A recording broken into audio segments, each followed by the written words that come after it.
Yo, And his up. These niggas wanna change my fame and tax my street gang. West side to the down, or to these suckers. Send me your Yeah. name. Ain't no pain that die tonight. You bust a stick up. Well, The time is right. A nigga's coming out. Bugging you can feel you inside of that. yeah. Head up, habit caught slipping and you shaking. Pistol whipping niggas with them hoes up in your mouth. Much love, but this shit you doing just ain't shy. Riding them cats, now you throwing up the east. West side of nigga pushing Chevy anti-peace. Fucking with my folks, this ain't and not a stranger. Whooping all that bullshit, you stressing out of anger. If you niggas know what was up, you're not the mighty buck. Ain't no time to fuck. A nigga's running out of luck. Came up feeling as a nigga with some hard. Now sees the weather, other buckets towards some hard. Changing niggas, changing niggas, changing niggas, changing sides. Changing niggas, changing niggas, changing sides. Changing niggas, changing niggas, changing sides. Changing niggas, changing niggas, changing sides. How you want what you best not step wrong? Hollow points whistling through the trees at your dome. Don't own mobbing in his fucked up like you traded. Seen a gang of suckers, gave them nuts and you invaded. Well-known niggas from the hood steady. Back in 87, claiming G, now they ripping. Niggas know I'm shouted out for pumping out his jam. Fucking with them suckers, they ain't really not be damn. Must have been a setup cause they showed up at the bait. Niggas out the west hit the east and we raided. Let these niggas witness the past or some west side of the man. When it comes out their ass, gangsters gone bad. Feel the pressure from these buses cause they shaking. Unknown cowards better watch it cause they snaking. Niggas know I'm real with the game. Fuck a sucker when it lame. A nigga bringing the pain, but I wish it was the same. Changing niggas, changing niggas, changing niggas, changing sides. Changing niggas, changing niggas, changing sides. Changing niggas, changing niggas, changing sides. Changing niggas. Changing niggas, changing sides. Just made fun for some weed and a gun trick. Told where I'm from, cause a nigga had to run best. Because the niggas on the paper, about my paper. And Lord knows I be dealing with you bitches later. These niggas changing plus they faking. Good and shaking. I'm laying low for these jealous ass busters. Make me forget the real just bomb. False alarm. Shouted thugging, coming, catch the liquor, take off home. Yeah. Fuck the ball, true west side, dancing niggas serving all of y'all. You suckers not gonna be prepared. Ain't seen a sale. I'm standing pin thick to tail. Hell yeah, I'll let you suckers cause you hate and perpetrate telling tall stories about you banking and gang related. Niggas chose to change sides. Thugging ass. Other niggas on the stride to survive. Off liver free. Fuck with me. And you rockin' hoes. The heartless G. Wicked ways about the west. With the list. Take laws up in your vest and rip your vest. Changing niggas, changing niggas, changing sides. Changing niggas, changing niggas, changing sides. West side G, nigga, let this shit ride. Thug niggas out the west, bitch, you best ride. Yeah. Hey man, that's the infamous changing niggas, changing sides. Mama. I'm working. Okay. Hey, so we got the infamous Shawdy Thuggy in the building. Yes, sir. I'm over here. My mama is in the way, and I'm trying to get some work done. Hey, we gonna make it happen anyway. Yes, sir. So man, a lot of people want to know the infamous story behind that song, Changing Niggas, Changing Sides. Cause we never got the story. I wrote that song when I was doing my little state bid. And a lot of people thought that it was directed at some certain individuals, but it really wasn't. It did seem like that though. It made that kind of like made sense. But it didn't. It was just something that was on my heart. It was just a song that was on my heart. I think I was selling with me and Hollywood was squeaking. It was either me and Squeaker or me and Hollywood was sellers at the time when I wrote that. And I just came off with it, man, scribbled it down, wrote it down, kept going over till I got it. And to be honest, that's one of the songs that made me feel as if I needed to get out and pursue some sort of rap career. I already had some type of entertainer inside of me, but some that song right there made me say, when I went out to the rec yard, they was doing like a little talent show on the weekend. And they was paying like a matchbox of weed.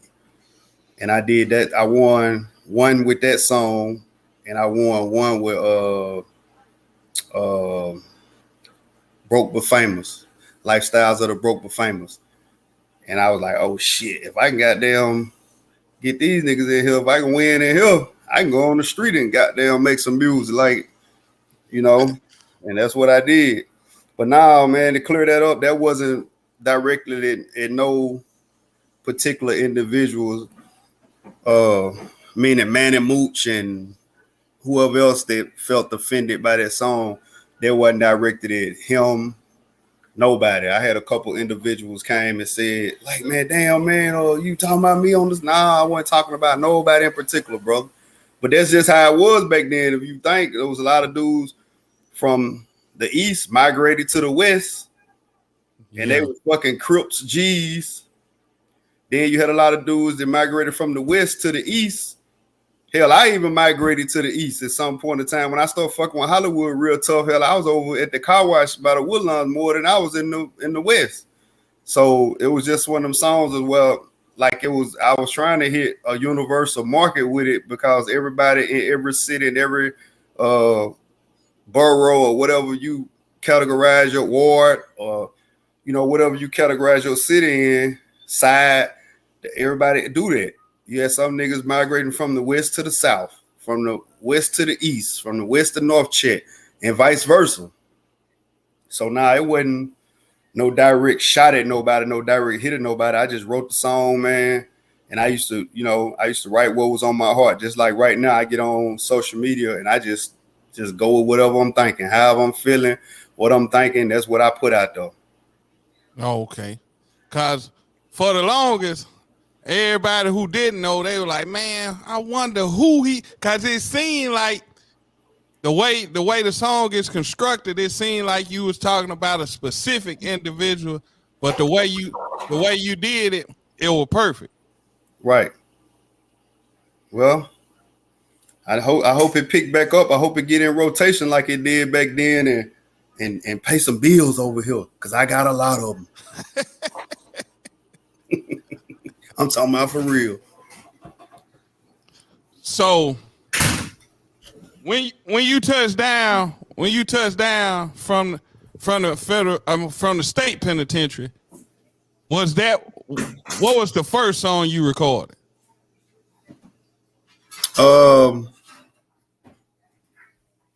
I did Fam Life Volume. I did a whole album. No, the first song I recorded, I want to say it was Granny's Baby. The first song I want to say was Granny's Baby, produced by, I want to say Red the Mafia Boss produced that song. It was either Red the Mafia Boss or Ebo or Q Boss Alini. Those was, and then House Wolf. I really wasn't fooling with House Wolf production, but then as I got older and started getting more used to the sound, because it just felt like that sound that he was producing wasn't it at the time. But the more and more I was around it, I was like, well, the shit is different. Like you can, I can't, some of them beats I can't ride to. And so we just started using some of his production. But I want to say it was Granny's Baby, and then Change the Sides, and then I just went on and did an album.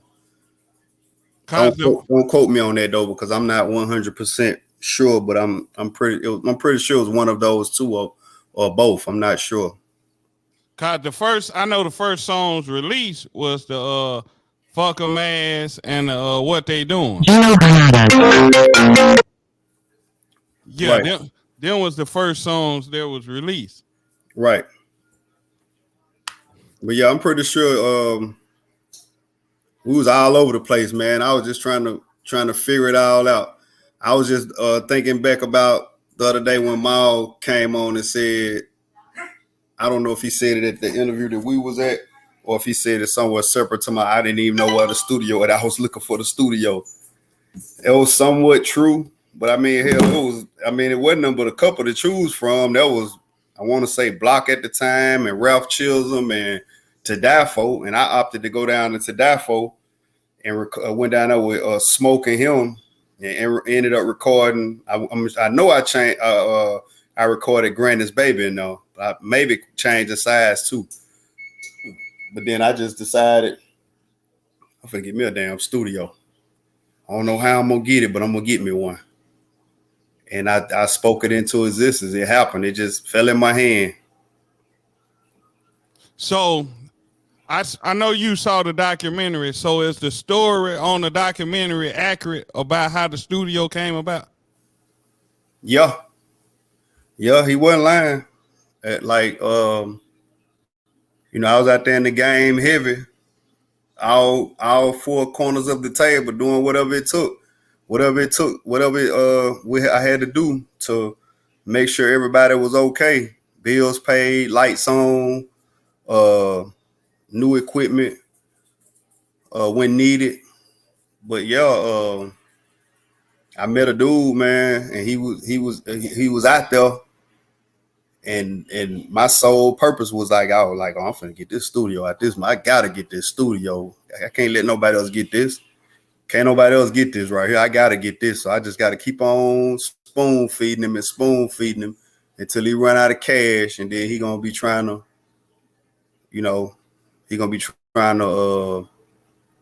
pawn some shit or swap some shit. And that's what happened. I just hung around, took care of him, made sure he was good. And before I knew it, he started calling, hey man, I got this studio down here, man. I ain't making no money off of it. I think this was a bad business move. You got any interest in any of this? I got an interest in all of it. I want all of it. Say all of it. I want all of it. Then I got it and didn't know how to work the shit. And I met House Wolf through Troy with the rim shop. Troy introduced me and House Wolf. And House Wolf was kind of reluctant and hesitant to fool with me at first, because he had heard, the bad reputation. So he didn't tell me that. He told me that years later. But that's, man, House Wolf a good dude, man. House Wolf was there for me 100% when I was in there, man. He always made sure I had a couple dollars on my books. When I opted to sell the studio stuff that he didn't want to keep, he still got a few pieces of that stuff. And when I opted to sell it, he went and sold that shit and sent me the money, and I was like, man, just bust it down the middle. He was like, no, I'm going to send it all to you. You need it better than I do. I'm out here working. I can make me some money. So he did that. He sent it straight to my books. Yeah. So the infamous fam truck, the F-150. What made you go get the F-150? Because there was a thing right then. Everybody was riding the trucks, and then back then it wasn't no 4-door pickup trucks. It was 3 doors or 2. Well, they had a few 4 doors like those work trucks, like those city work trucks, but they wasn't. I never saw one that was like, on a lot that you could go buy, like custom, or, like a fucking Silverado, Southern Comfort edition, or, whatever, or F-150, King Ranch 4-door. I never saw one of them. So I got the whatever closer to the biggest pickup truck that I could get, and that was the F-150. So you just had a thing for trucks? Yup, I always wanted. That was my first truck. That F-150 was my first truck. And the crazy part, I went to get a Suburban. I went to the lot and was looking at a Suburban, and I had about $10,000 cash. And the trucks, that was what, 90, I think that was a 97, and it was 99. And the Suburban I was trying to get was like a 98 or some shit. But they said that I was getting the Suburban. It was one of those Choo Choo Customs edition or whatever edition with the wood grain and all that in it. And I was like, it was black with the gold stripes on it. All I could see was some gold Dayton's on that motherfucker. I was like, oh, some gold something. I was like, yeah, I'm finna get this motherfucker. So I gave them my money, and they let me go test drive it. And I came back and they was like, man, we can't make it happen, man, but we got something for you. You want a big truck? You want a big truck? I was like, yeah, I want a big truck. And I want that big truck. They was like, we can't make that one happen. You got to put a little bit more money down, and your credit ain't the. I used my baby mom, Brian mama, Missy to get it for me, and they was like, the credit ain't right quite where it need to be with the amount of money you got, but this is what we can put you in. And they brought the F-150 around it. Then, if you remember, the Hot Boys had the song. That's how they would talk about F-150s, and that's when Missy was like, that's a big boy. That what Lil Wayne them talking about. That what Lil Wayne them talking about. So I was like, man, I don't want that motherfucker. I want a 4-door truck. I want that Suburban. That's what I want. I don't want that. So they was like, take it on home with you for the weekend and come back Monday. And if you don't like it Monday, we'll give you all your money back.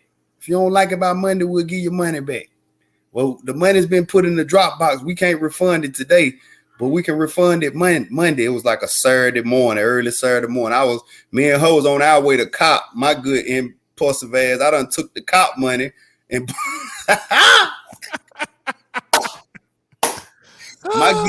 my good impulsive ass. We headed to Nashville to see my guys up here, and I done damn said, pull over this lot right here. Go to the lot. Sit in that motherfucker. You know how long that shit take to try to get a car. I sit in that motherfucker 4-5 hours just to hear that I ain't gonna get it. And you can get this though. Take this with you, and if you don't like it, bring it back Monday, and we'll give your money back. And I ended up keeping it. Man, that truck right there is legendary in itself.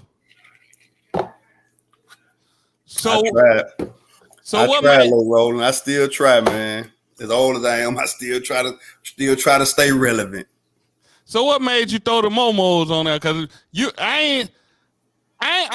was you the first person in the city with the momos? With that style of momo, I ain't gonna say I was the first one with momos. I was the first one with that style of momo. And then I want to say Bron Sims got some next. I had the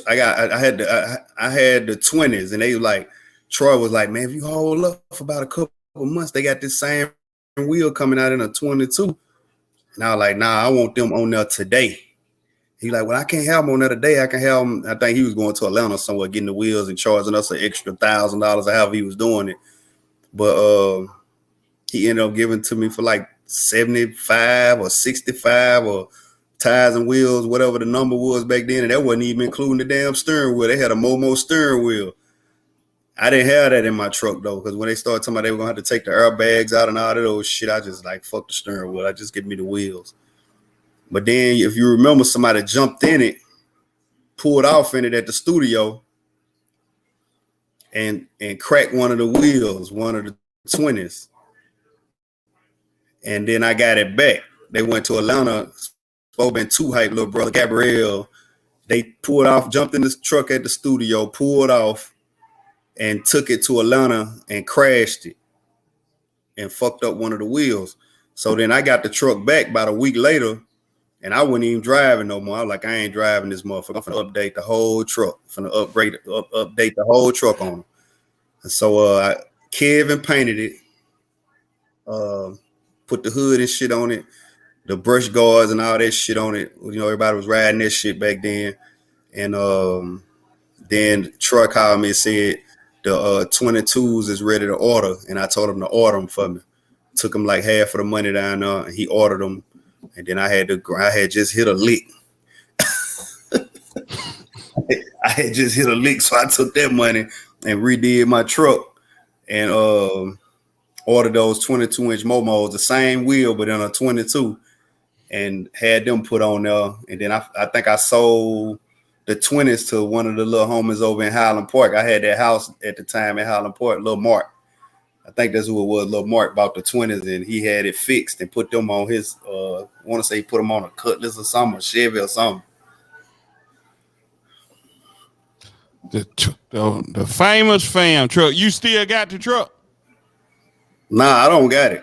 If I had it, I'd have been restored it. I had the opportunity to get it back, but I just didn't want the baggage to go with it. Lil Brian's got it. He's supposed to have been fixing it up. And it's up there. It's over there in Dalton at his house. His mama still got the paperwork on it and everything. She was like, when I was doing that black truck, she was like, if you're gonna do a truck, you should have got this truck and did it and redid it. I was like, nope. No. I'm gonna let sleeping dogs lie. Leave all this shit right where it was at, right where it's been at. That's where it's gonna stay at. I don't want it. I'm gonna buy me a nothing. So far as the truck, are you glad that you end up with that truck instead of the other one, or you still wish you would have went with the other one? Nah, I was happy when I got it. I really didn't care for a Ford. That was the whole thing with me with the F-150. I've always been, well, I done had all kind of cars for real, but I more or less claim Chevy. I'm a Chevy boy. I'd much rather have a Chevy than anything. But I done had fucking Pontiacs, Buicks, Oldsmobiles, shit. I done had all kind of fucking cars. So, but yeah, I really had never had a Ford. I just ain't went out and bought a Ford. Like, I just ain't never been a Ford dude. So I really didn't want that truck because it was a Ford for one. And I ain't give a damn about what the hot boys was talking at that time, but I got it and it did good. And we proceeded the mission. After I got the truck, after I sit down there 4 hours trying to wrestle with them people and make them give me that Suburban and they wasn't going, and they kept I'm telling them what they gonna do, and they telling me what they gonna do.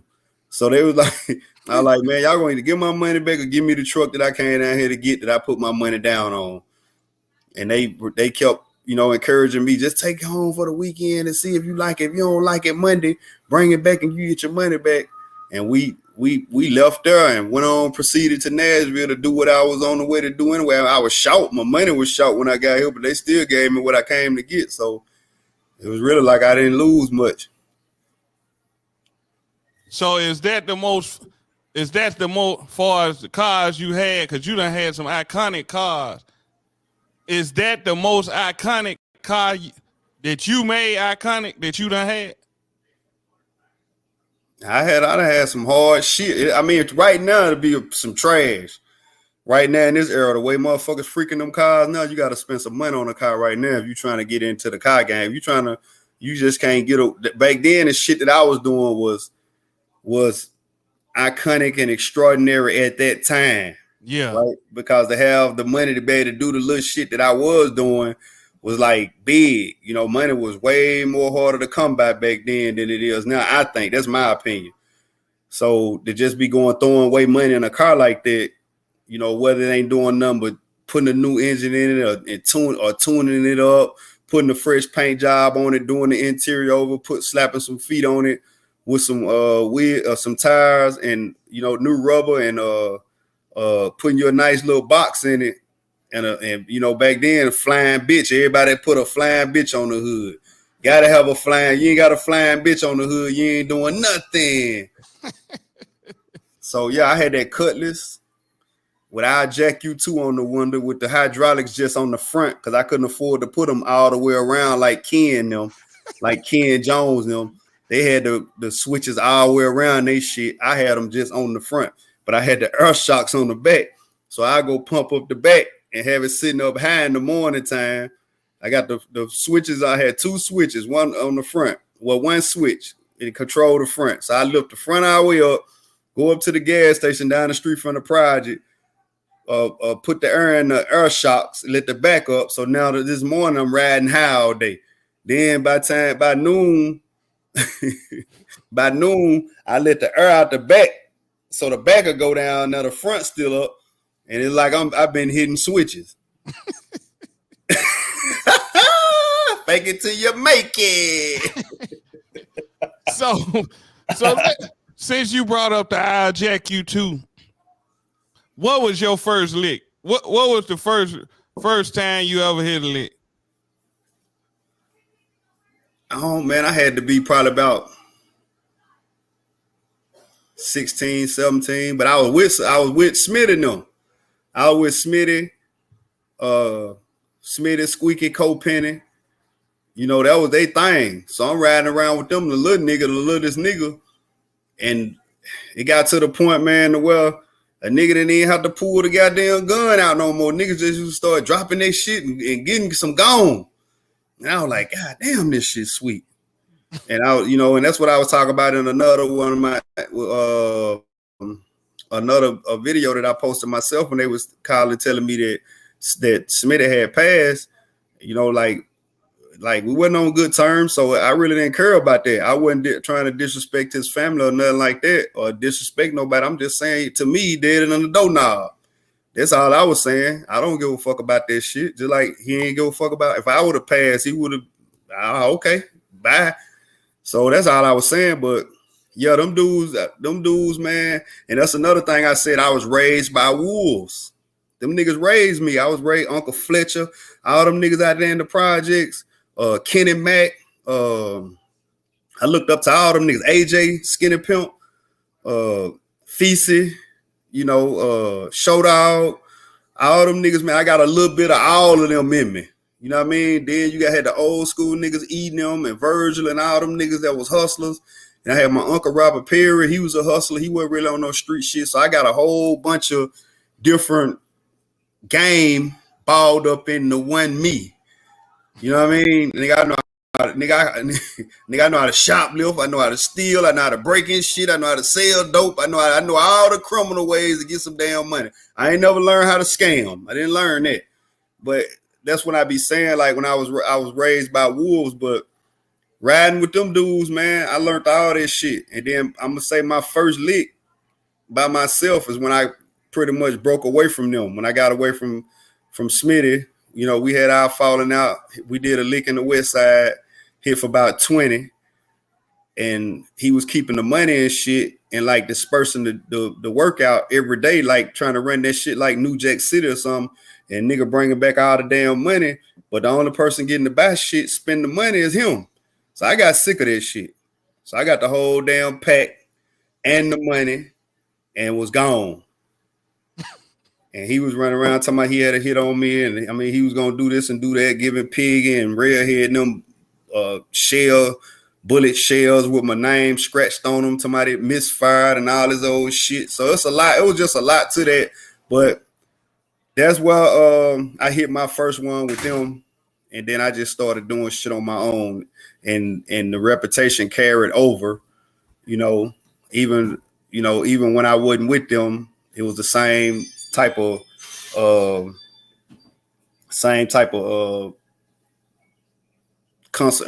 not consequences, but the people reacted the same way. If I pull up by myself, they, oh shit, what he on? He on something. And I might not even be on nothing. I might just, that little car wash they had over there by Central Park. You remember that? By Winter Park. Yeah, I remember that. That little car wash, I pull up over there, motherfuckers will be gone. I'd be the only motherfucker there washing my car. I don't know what I ain't even did nothing. I ain't even on nothing today. Yeah. Cause I'm kind of straight today. I got a couple bands in my pocket and about 3-4 zips. So I ain't on nothing today. I'm kind of straight right now. But catch me when I'm fucked up, I'm on some bullshit. So what was that when you hit your first lick, when did you decide fuck a ass?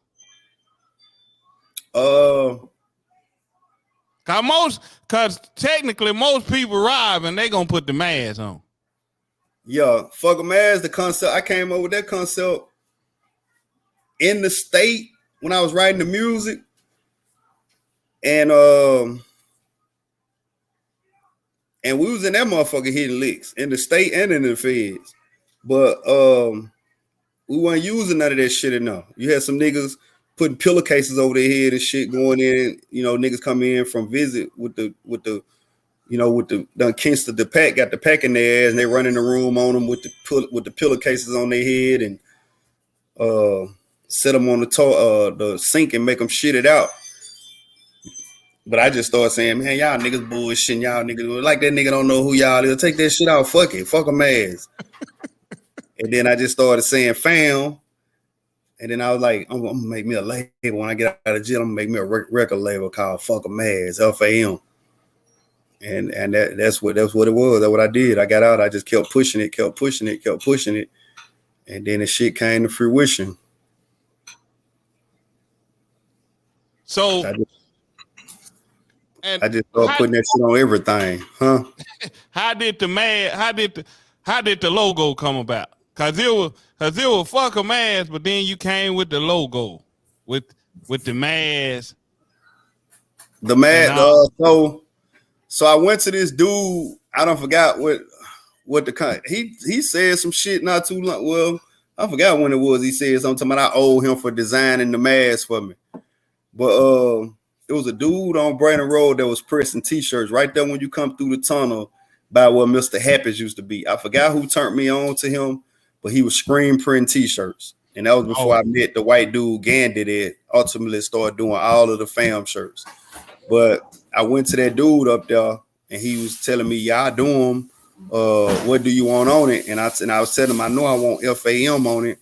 And I was like, I want some type of little mask thing. I want it to look like me. I want it to be me, but with a mask on. And so he said, let me do a little. So he did a little sketching right there. And I took the pencil and erased what I didn't want and added what I did want and how I wanted it to, how I wanted it to go over the head and up under the bottom, the records part, and start doing all that shit right there. And then he said, okay, that's a little sketch. Let me work on it a little bit. I'm going to get it together for you. I think he charged me like $100 or something like that, but he sketched that shit out for me. Then I was like, boom, that's it. I was like, I want that. I said, I want you to make it together, meaning fam records. And I want you to make the logo solo too, where I could put it where I want to put it. I could put the fam records on the front of the shirt and put the logo on the back of the shirt, like in between the shoulder blade. And he did it, and I bought the screens and shit. He sold me the charged me to do the sketch, then charged me for the screens, and that's what I started rocking with them screens. And then when I stopped fucking with him, he wouldn't give me the screens, so I had to get the dude Gandhi, that was Gandhi White, that started ultimately doing all my shirts. I had to get him to redo it for me off of some of the shirts that I had. And that's how it came about. So when did you get the chain? The fam with the logo, the big boy chain. I got that in '99 from Southern Gold on Brandon Road. I went in there and I didn't know what I was getting myself into, but I always what you mean? As far as financially. I didn't know what I was getting myself into going in telling them what I wanted, but I always had, I still do that shit today, bro. I still do it right now today. I don't even think about how much the shit costs. I go in there and start telling them what the fuck I want. And then when they say how much it costs, I can't say I don't want it, run it. I be like, run it. I might have half of the money on the spot. Let me go get the rest. And I don't come back until I got it. But yeah, I went in there and told them what I wanted, gave them the outlook on what I want, the sketches and shit. And he created that motherfucker. He was like, now you want gold or you want sterling silver? I was like, I don't want no sterling silver. I want gold. And so he was like, do you want real diamonds, fake diamonds? What do you want? I said, I want real diamonds. He was like, I got high-end diamonds, I got middle-class diamonds, I got low-grade diamonds. I said, give me the low-grade diamonds as long as they're real. So he was like, all right, so all this together. So he was like, what kind of chain you want? Rope chain, Figaro, Figaros. Then it wasn't Cuban links and all that shit. They probably was around, but that wasn't the shit, the Figaros. So I was like, I want a Figaro, and I want the bracelet. I want the Figaro chain and the Figaro bracelet. And I want a pinky ring. I had the pinky ring too. And so I think they hit me for about $7,500 for all that shit back then. And that was with the low grade, non-clouded diamonds. They wasn't clouded, but they wasn't the best, clarity of a diamond. He was like, I can put the Cuban zirconias and they'll look just like you. I was like, no, give me the low grade Look, none cloudy. I don't want them to be all cloudy and foggy looking. I want them to be like, I got you. So he put that motherfucker together. He had that shit looking good. But they definitely hit me across the head, like $7,500. I think I dropped them like $2,500 that day, and I was $500 their ass to death until I got it. So you had the pinky ring with the mask on it too? Yeah, I had the pinky ring. Boy, you hell on. You hell on. Mm-hmm. And that's all the shit that came up missing out of my house. Then I had kept grinding and stumbled up on me old Jacob. So I went from Aqua Masters and whatever other watches was in back then. Finally stumbled up on me a Jacob. Dude was working them credit cards and got me a Jacob for half price. My guy in Virginia plugged me up, Romello. He plugged me up with the guy with the, that was making the moves, getting the Jacobs. So I finally got me old Jacob, and then I got fucked up, and all that shit was left with old girl and Pretty Rick Jamala. And I don't know what happened to the shit, man. The shit ended up going to some of our little homies, some of the little West homies, and they pawned it, and it came back in full circle. And I ended up, only thing I got back out of all of it was the charm. So you still got the charm? Nah, hell nah. I sold that motherfucker when I was in jail. When you remember when gold hit an all-time high? I was in that motherfucker doing kind of fucked up, doing bad. And Angie kept saying, don't sell your charm out. Like, I get a nothing made when I get out. Fuck that charm, sell that charm. Gold is at an all-time high. I think I ended up getting about 5 bands for just the charm. Damn. Gold was at an all-time high. So she took it right back to Southern Gold, and they were trying to lowball us. They were trying to give me like 3,000 or 2,700 or something. She went somewhere else. I think Kennedy Jewelry. She went somewhere else, and they said they can give her 5 for it, and she got the option to come back and get it if she should want to, come back and get it and bring the money. But hell, at that time, I still had like fucking 7-8 years left in that motherfucker to do before I even, thought about being out. So I was like, man, fuck that. I get another made when I get out. So I seen you with the silver one with the BMH on it. Yup. Would you ever get the gold fam records again? I thought about it. It depends on how far I decide to take the music part of it. You know what I mean? Right now, the music part of it that shit in me. It ain't on me, so it's gonna always be a part of me. But right now, I'm more focused on my work. What's really paying my bills right now. I done made some money off that old music, but it ain't nothing like the money that I make off my work. But I ain't gave up on it though. I'm gonna keep pushing it, keep pushing, just for the people that haven't heard it and the people that enjoy, seeing me clown doing it. So I'm gonna keep entertaining them and keep pushing it if something should come of it.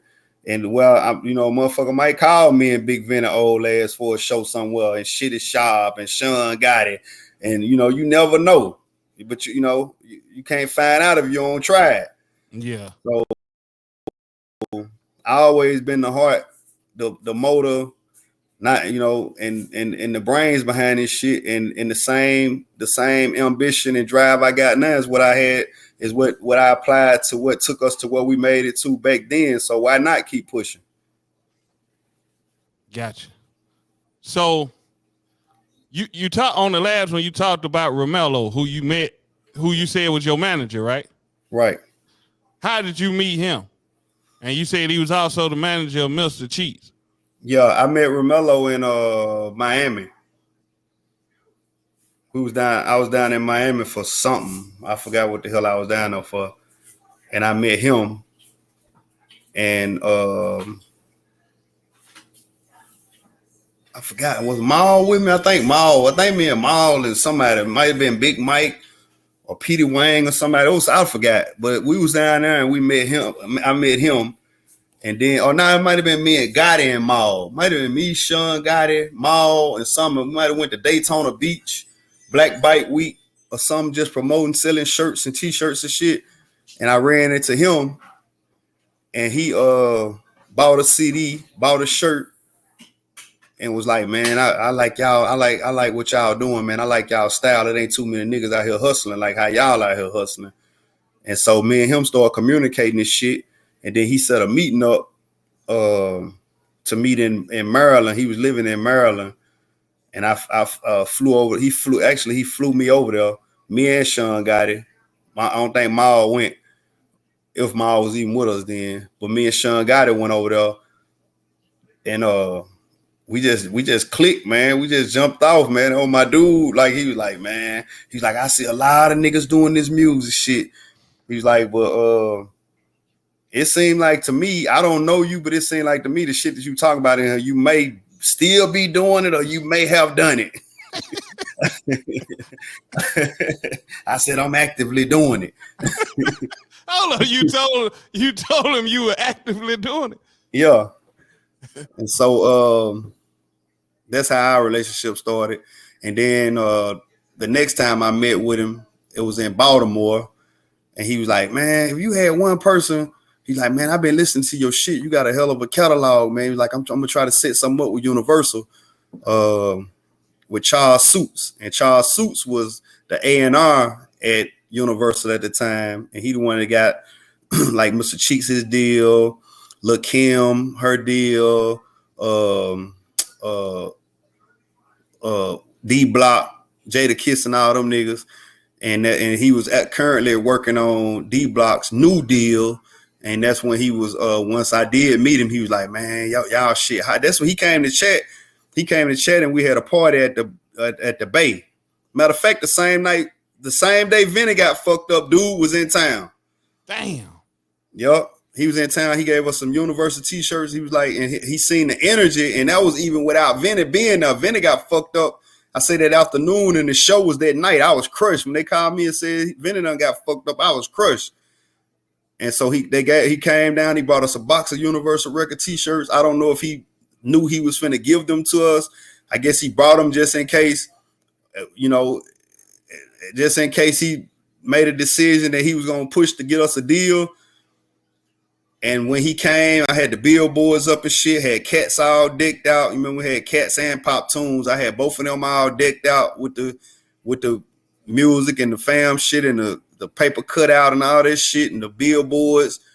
And when he came and seen all that shit, he like, man, I don't know what the fuck you got going on now, boy, but you got this thing on lock. I don't know. I just don't know.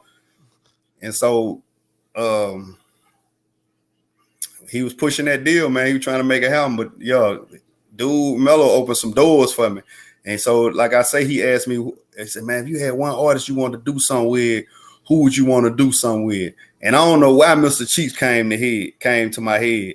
Like, I guess I always wanted to do something with somebody like up north, like away from the South with the same sound, because we all had the same sound back then as far as the beats and shit like that. So I wanted to do something different. And so I was like, man, I want to do something with Mr. Cheeks, man. I like Mr. Cheeks. Mr. Cheeks hard. And so he was like, for real? Out of all people? I was like, yeah. He was like, hold up, watch this. So he called Cheeks. Right then and there. Called Cheeks right then and there. Got Cheeks on the phone. And he was like, man, I got my man. I just met this nigga about a month ago, man. Good dude, man. Trying to make it happen in them streets for real. Like how you guys was when y'all was coming up. And I want to link y'all together, man. He want to do a song with you, man. What you gonna charge? And Cheeks was like, shit, since you calling me, I ain't gonna charge him nothing. Damn. So you got the Cheeks for free. Got the Cheeks for free. Got pastortroy for $1,500. That's a whole nother story. We can go into it. Yeah, so pastortroy, when they came, we got Bum Rush the night that they was in they was in the studio. Yeah, we got Bum Rush over in East Chat. The studio got Bum Rush. The side, the B side did. We was all on A side recording, and one of the homies had went around to the little store in East Chat. I think that was Sandy's or whatever it was, and jumped on a nigga about some money or whatever the misunderstanding was between them two. But he jumped on dude, and the dude went in his pockets, choked him out or knocked him out or whatever he did, and then went in his pockets. Somebody called the police, told the police that whoever did it had a fam shirt on and a fam hat, or both, one or two or both. And so they come straight around to the studio, about 7, 8 cars deep. So I don't got no idea what's going on. I got the B side, that spot where Tangeray got had or still got or whatever. I had the first 2 doors on the end when you pull in there. I had A side and B side, and I had them put a hole on the wall in the inside where you can go from A side to B side without having to go outside and go around. So I'm over on, we all on A side in the engineer booth, and all this shit going on B side. So he done went around there and did whatever he did, came to the studio, and the police came around there. And so when the police knocked on the door, they knocked on B side door. This nigga Black opened the door and saw there was a police and slammed the door back, hit the police in the eye, cut his eye. Man, he tripping. And so they done got down, bust up in that motherfucker, and they got him on the ground over there, squabbling him up, scuffling him up. So I had I put the door in the wall. I didn't have no door handle in there, so it was still a hole in it. So my ass, I'm peeping through the hole. All I see is black boots and dark black pants. I say, that's the police. I don't give a fuck what nobody say. Them the folks right there. So I go in and put all the shit in the roof, the weed and you know you know what I mean, the straps. I took all that shit up in the little ceiling, the little ceiling push up. I pushed the ceiling up, put all that shit in the ceiling. Then I come back and walk over there and they tell me, get back up. They tripping. So I'm like, what's going on? What's going on? That's my man. What he do? And one of the ballots, the police says, let me holler him, man. Because they were drawn down. They were tripping on me. And I'm like, yo, this is my shit. I'm just trying to see what's going on. So he took me back over on the other side. I'm like, man, you ain't got nothing on you, do? Y'all like, nah, I ain't got nothing, man. He was like, all right, man, we probably going to take him to jail, man. He bust one of the officers' eye. He got into it around the corner at one of the establishments and came back over here, and he was identified as having your shirt and hoodie on or hat on, and that's why we came around here.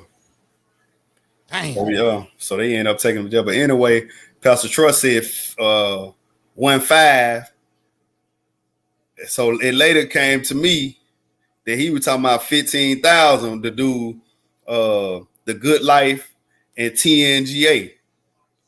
So, shit, I ain't have no motherfucking $15,000 for Pastor Troy. You better take this goddamn $1,500, get your ass on out of here. So hold on. That what you need to do.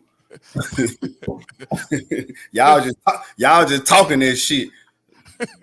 Get your motherfucking ass on out of here. Hell no, that's all I got, sir. No, if I come up like you came up, I give you the rest. If that's what you saying you wanted at a later date, because I was trying to get him to do something else. He stood us up at the whole note, had us to rent, me and Jura Tony, they helped me out a lot with getting them limos and shit. And we had them limos parked down there, had pastortroy on the floor, on the fly and shit, man. That man ain't nowhere to be found. I talked to the nigga, and he told me, yo, I'm coming, fam, I'm coming. I like, man, just help me break into Georgia, man. That's all we need you to do, man. Just help us. Man, I got you, man. And he was with Universal. He had just signed that deal with the Fast and Furious, to get the Fast and Furious soundtrack. What was that song? Are We Cutting or whatever? Him and that Lady Jade or whatever her name was. Yeah, Miss Jade or whatever. So he done, he gone. So I'm like, man, come on, bro, help us get on, man. I'm gonna give you that little change, man. You tripping? And that nigga didn't even show up, man. That nigga had us down there in them damn limo looking all stupid as shit. So hold on, let's rewind. So you said it was later when he said 15. You thought he was talking about 1,500 initially. Yeah. So okay, when did you find out he wanted 15,000 after he recorded the song? Yeah, out there, everything, because that entered that we didn't get the talk no more money after he said 15, right? So I'm thinking like, shit, he ain't say 15,000. Me, if I'm gonna say 15, if right now we doing whatever we doing, and you say, Shawty, what you gonna charge me? And I say 15. Is you gonna think I'm saying 15,000? Hell Like, no. right, and what I'm saying is at the time he wasn't that hot.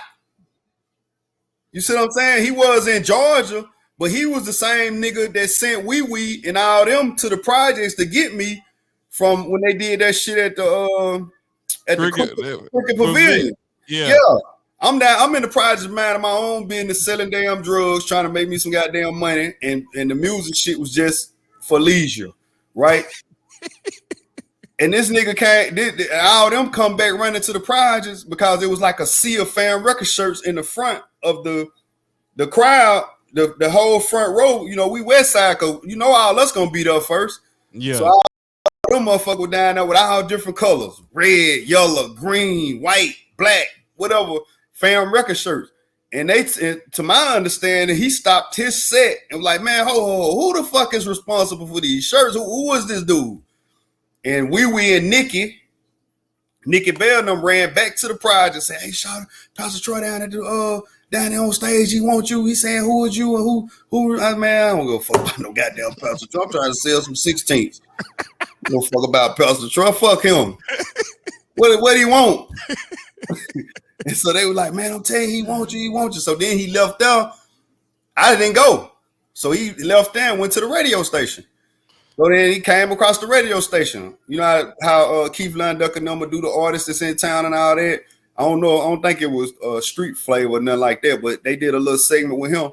And he was like, man, whoever this dude responsible for these shirts, Shawdy, whatever his name is, man, tell him to get at me, man. And so Magic, Donna L or one of them called me. And I came down to the radio station, and me and him kicked it off right then.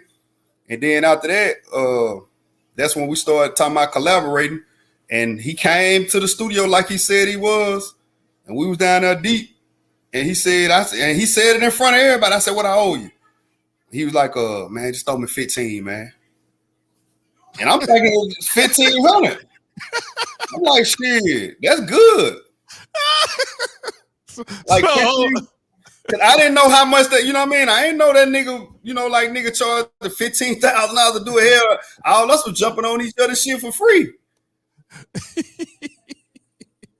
That nigga say 15. So I said, all right, I gave him the 15. He kind of looked at it and put it in his pocket. And then it came later that he was saying 15 bands. So I could. So how did it get to you that he was talking about 15 bands? Man, I forgot who told me that shit, man. Somebody told me because he started acting monkey, right? and after it came to me that he wanted 15 bands instead of 1,500, then it all started making sense. Because at first I was thinking that Magic and them done said something down at the radio station, like, watch them dudes, they be on some bullshit for real. So I thought that's what it was. But he will always hit me when he come to chat, or when he know he coming to chat, because 9 times out of 10 he gonna have to see me, right? Yeah. So he would hit me when he come, and he would see me when he come. But anything other than that, when I'm trying to collab or get something going, then he wasn't fucking with me. So I don't know if it was that, or it was a mixture of me paying him what I paid him, and Magic and Keith Lunduck and them saying whatever that they thought that I was on. I don't know. But I just started being hard on him. Now when he used to call, I'd be like, man, what do you want? Damn, man, what you acting like that for? What's up, man? Man, you don't fuck with me, man. Stop calling my phone, man. Why you keep calling me when you know you coming to Chattanooga? I ain't got nothing for you, just like you ain't got nothing for me. Like, I keep saying the same shit. I'm trying to break out the market. I need you to help me get out the market. And you say you got me, and then you don't answer the phone no more. So why are you bothering me, brother? Because one thing for sure, two things for certain, I'm going to figure it out. And when I figure it out, I'm going to shit on you because you ain't helped me. So that's what we was at. When I spoke to him, since I've been home, though, Q-Ball, I met Q-Ball a time or two when I came down to chat, and he had him on the phone. And we rapped, and he was like, welcome home. I was like, nigga, don't welcome home me, nigga. I know you tripping about that little chain. Shoot me something so I can get back. Man, I got you. I ain't heard that nigga since. So initially, he never was man enough to say, hey, man, this ain't enough. No, he ain't never say that. But I would have told him, I mean, even with that, I ain't know where I was gonna get that man no $15,000. That wasn't finna happen. Even if I knew he was talking about $15,000, I wasn't giving it to him. $15,000, a lot of goddamn money now. Yeah. You come in that motherfucker and hook up with the fam at the borderline. I was bringing them record, they were taking mine. Man, I'm not giving you no $15,000 for that. Is you fucking crazy? And you ain't no hotter than I am at that point. Shit, hell no, I ain't giving you no $15,000. Now, if he was the 2 years after that, Pastor Troy, then he could have demanded 15 bands from whoever. No. So this nigga go in the studio, record 2 songs, and then when you say what I owe you, he say 15. Yeah. That's what he said. Ask Maul. That's what he said. It might have been Maul told me that later on that Pastor Troy felt like I played him. That he was saying he wanted 15 bands and I just gave him 1,500. Shit. What's the studio called? Fuck a ass, nigga.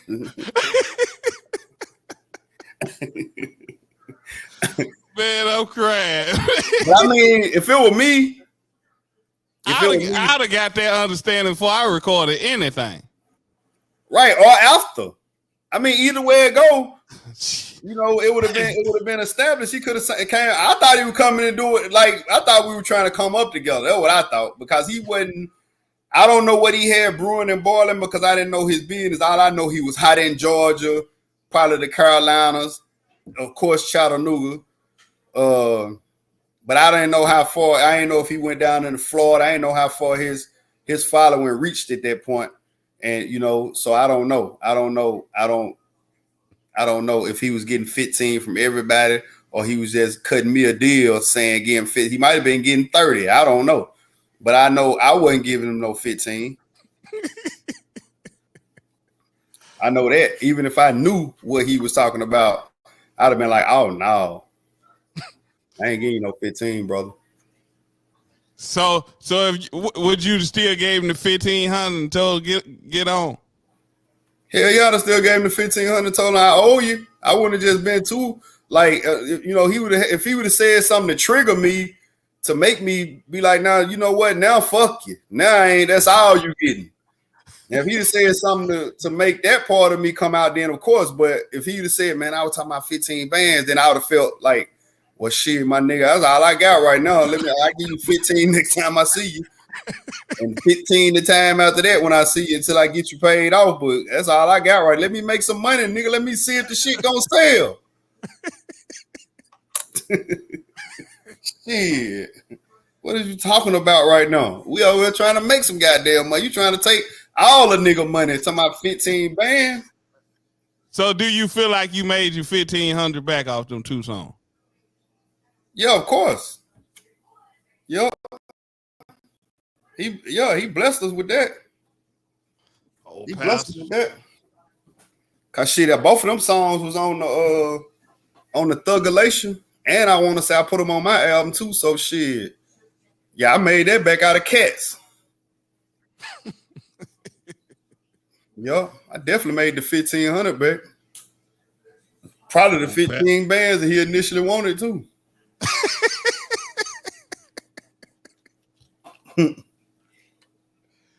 Man, I'm crying, man. But yeah, man. So the man wanted 15 bands, and you gave him 1,500. Yeah, that's all I had, Roland. What you want me to do, man? God damn, man. What you want me to do? It got slow. I had to go make some plays. I can't give you what the fuck I ain't got. Goddamn. 15 motherfucking bands. Goddamn, nigga. Who you think you is? Snoop Dogg, some motherfucker about it. Goddamn. 15 motherfucking bands, nigga. You ain't no limit. Not yet. You ain't Master P them.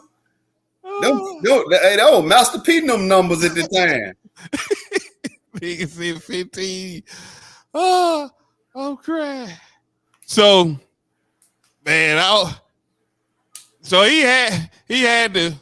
I guess he was like, man, I'm gonna have to take this and go and get the hell up out of here. That was his best bet.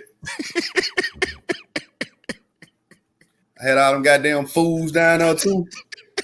Them niggas down there them niggas down there motherfucker waiting on any type of disagreement about anything. Nigga want to disagree about anything. Nigga all the way across the street. Ain't got nothing to do with nothing. Oh, especially Hollywood. What are you talking about? Nigga, what you talking about, fam? What you talking about? What that nigga talking about, man? That nigga talking about he wanted 15. Man, you better get your motherfucker. No, that nigga would have.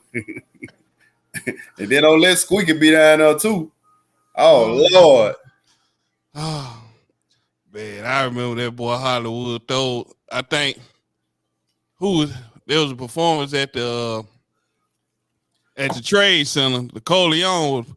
Let me ask you this, because you got a song where you say, I thought you were talking about the Coleon family based on that when you said trying to do the family thing. Shake ass niggas in the game. The Coleons? You might not have been because only reason I thought you were talking about them, cause Wood they thought they trying to rank. You talking about around here trying to rank? Yeah, trying to do the family thing. Yeah, I was saying when on that verse, I was pretty much saying me trying to do the family thing, but then these niggas around here with this gang shit, because I feel a certain type of way about gang shit, man. I don't like that. I don't like that gang shit. I was doing that gang shit. We did the IGs and all of those shit back in the day. The West Side, and then we went on to be GDs and got to jumping each other in and all of those shit. But I had a bad experience with that gang shit in the state. I went on to the state on counting all that shit on the compound, all that old meeting ass shit, all out on the yard on Sundays at 6:00 and stacking all that old shit. That shit some bullshit. And them niggas goddamn, to make a long story short, them niggas put a bad taste in my mouth. And then they gang me. And they try to tell me that it was a violation because I was protecting a peon. And I had a celly that was going to visit every weekend getting the sack. And I'm all the way down in fucking West Tennessee where they really don't like East Tennessee niggas anyway. They really didn't care for us anyway. The West Tennessee dudes, Memphis, Jackson, Humboldt, all them surrounding counties, Bolivar, they all sticking together. And then, most of the time it ain't gonna be number 4 or 5 niggas from East Tennessee. And that was me and Greg Leverett and Fat Cat and couple more niggas that was from East Tennessee that was down there, and Greg was ready to go to war with me. Greg Leffert, but I didn't want Greg to get in that shit because I was in the fucking game, and I had to learn. You see what I'm saying? I was number fucking 19 years old, and I had to fucking learn that gang shit ain't what it is. Anytime you get anytime you give grown men permission to put their hands on you as a man. Or a grown man, that ain't it. That ain't what's happening. And I done said it before and I'll say it again. I have never been the best damn fighter, right? I took a lot of fucking ass whoopings growing up, right? To get to where I was at in life. And I decided, I think after my last ass whooping I said, I'm not taking any more ass. When next nigga put his hands on me, I'm gonna put that fire on his ass. And that's what I did from that point on.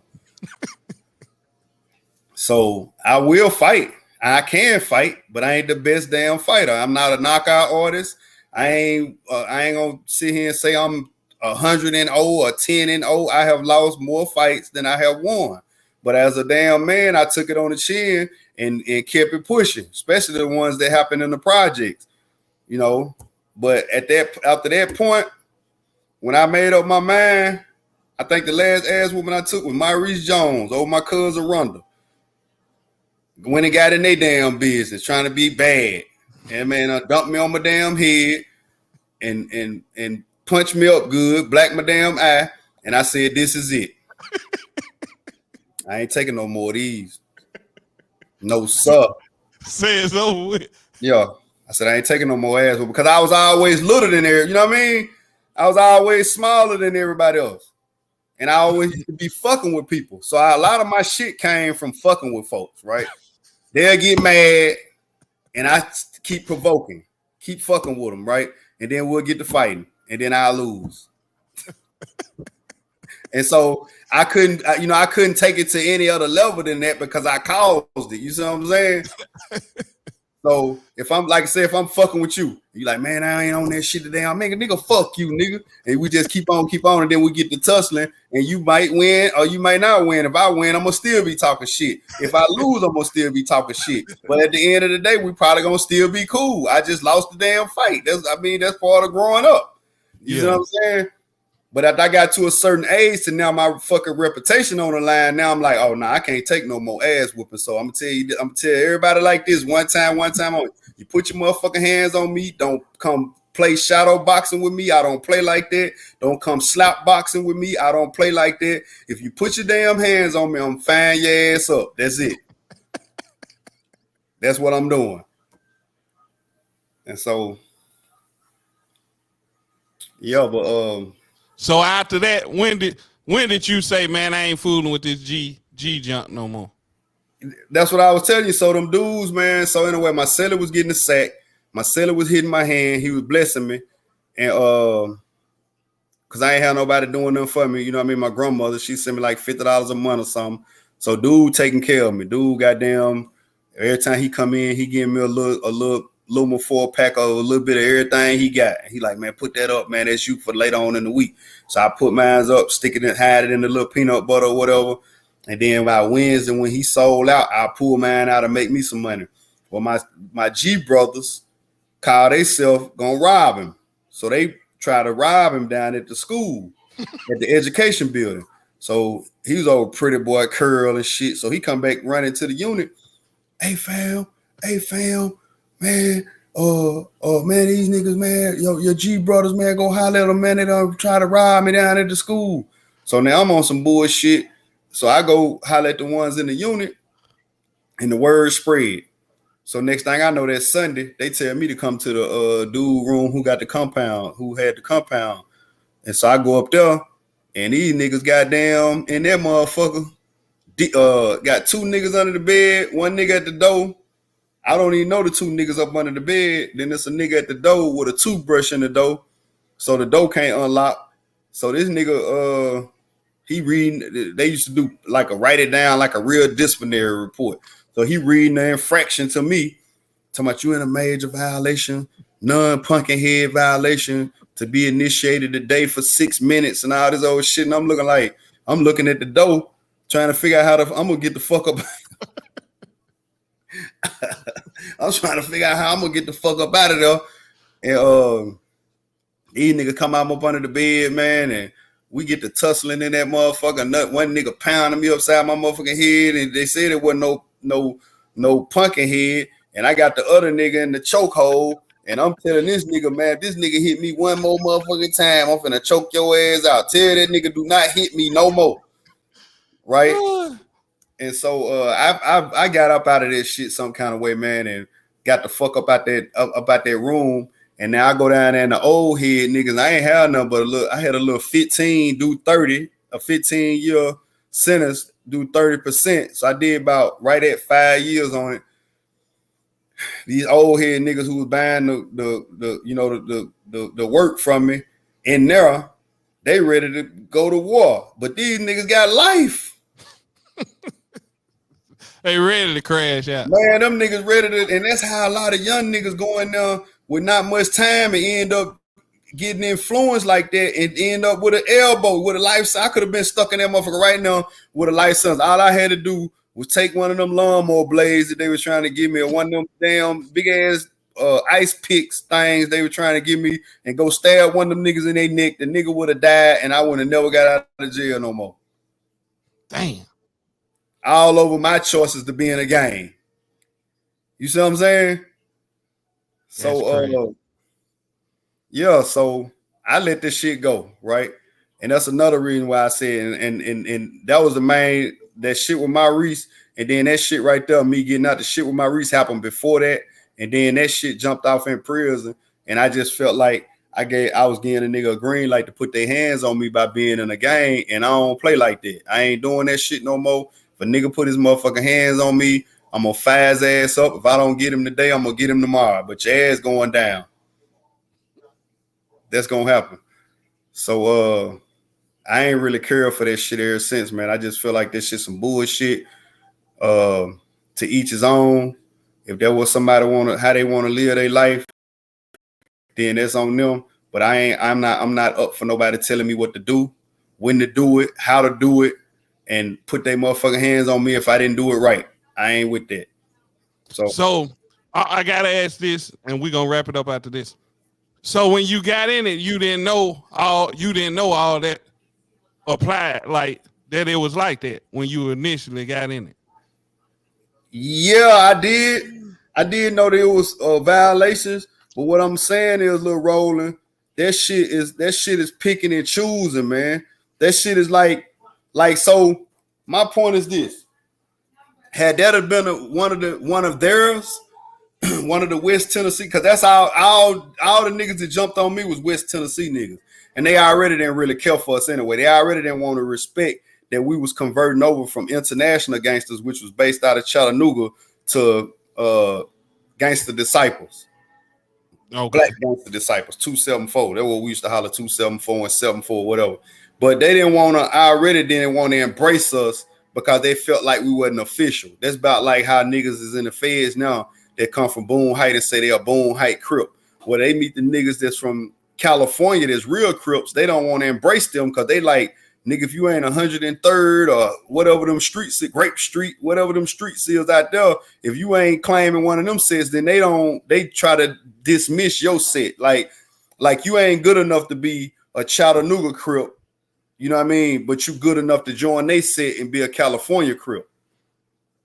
You see what I'm saying? Yeah. So it's like the same thing with the G shit. So with us converting from West Side niggas in 8th Street and 9th Street and all of that little area that was claiming IG back then, international gangster, with us converting over from that to GD, the GD niggas from Chicago and from Memphis, where they was strong, because there was a lot of niggas that migrated from Chicago to Memphis, brought that shit down there. So they was running up on the Larry Hoover shit, and what they felt was official. With us coming in from Chattanooga, talking about we G's too, we folk, but we international gangs, they weren't really respecting that.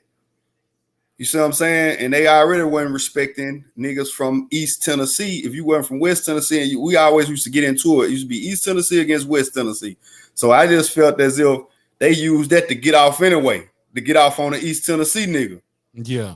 You see what I'm saying? Because if it would have been one of them, it wouldn't have went that far.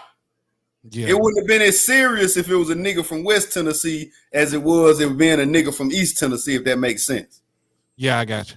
You see what I'm saying? So yeah, I knew the consequences to it, but I just felt as if, like, damn, them niggas ain't finna jump on me for protecting my house. Like, y'all niggas trying to rob my motherfucking cellar, and the niggas that's in the unit, every time he hit my hand, I come over there and blow with y'all because he give me a little bit of everything. The nigga was getting everything that was for sale on the streets at that time. He was getting that in there. So he hit my hand with a little bit of all that he got for free. Like, yo, this you right here, man. Get you some money. You see what I'm saying? So now when he hit my hand, now I roll 3-4 joints and go over there and blow with them niggas. And before we go to dinner, before we go to lunch, when we get back from lunch, before we go to dinner, and when we get back from dinner, I'm not gonna blow my whole sack with them. That's what I'm not gonna do. But I was going over there blessing them when he blessed me, and y'all still pull this bullshit. Yeah. You see what I'm saying? Yeah, so they were just looking at her, looking for a reason to get you. Yeah. Yeah. They were just looking for a reason to get a nigga. So I'm like, man, it's just some bullshit, man. I ain't finna never, ever, ever put myself back in that situation. Never. And so when I completed that sentence and then went on to the feds, I got up there and, you know, the few niggas that knew me from the street, what's up, folk? What's up, man? Don't call me no motherfucking folk. I ain't on that shit. I ain't on that shit. I ain't on that car shit, and I ain't on that folk shit. Y'all motherfuckers stay the fuck away from me, please. So you weren't going about it. Nah, I wasn't dealing with that shit. I was solo dolo everywhere I asked anybody. If it wasn't me and Gene, Seafood King Gene, and our buddy Tyrone and Lil Ant at that compound, I was pretty much solo dolo. I have people that I fuck with in the unit, but you know, moving around and shit. Nah, I wasn't doing that shit. I ain't want to be categorized as nothing. No. Now, when I went up to New York, I was fucking with more niggas than I normally do because I was up there. You know, we up in fucking New York where they want to get mad and slice your face, give you a $1.50 or whatever that shit was. Damn, that's crazy. So when you got out of jail from the state, before you went fed, you weren't fooling with the G jump. No, hell no. I mean, certain dudes like Burrow, like me, I acknowledge Burrow. I acknowledge the niggas that was official when I was officially on that. Yeah, So I would still acknowledge them. Willie G, the folk Willie. So like, you know, Show Dog, Feast and Mac, you know, all the people, AJ, all the people that we all came up on that when we was on that, I still acknowledge them. But there's the new generation, the newer people that was doing it. I didn't want to get into that with them. I didn't want to be the big homie. I didn't want to be the fucking, the guy for that. So I just keep it, you know what I mean, between the people that I knew, you know, back when we was active, if that makes sense. Yeah, I got you. And we're going to leave it at that. Hey, man, this has been another episode of Infamous with the infamous Shawdy Thuggy. Yeah, Pony Mooney ain't got nothing on me. Yeah. Hold on, let me put my Pony Mooney glasses on. Pony Mooney ain't got nothing on me. Pony Mooney, he ain't got nothing on me. Ow! And go on and hit him with your famous thing, and we're gonna wrap it up. Hey man, till the next time, man. This your boy, Shawdy Thuggy. Fam life. For life.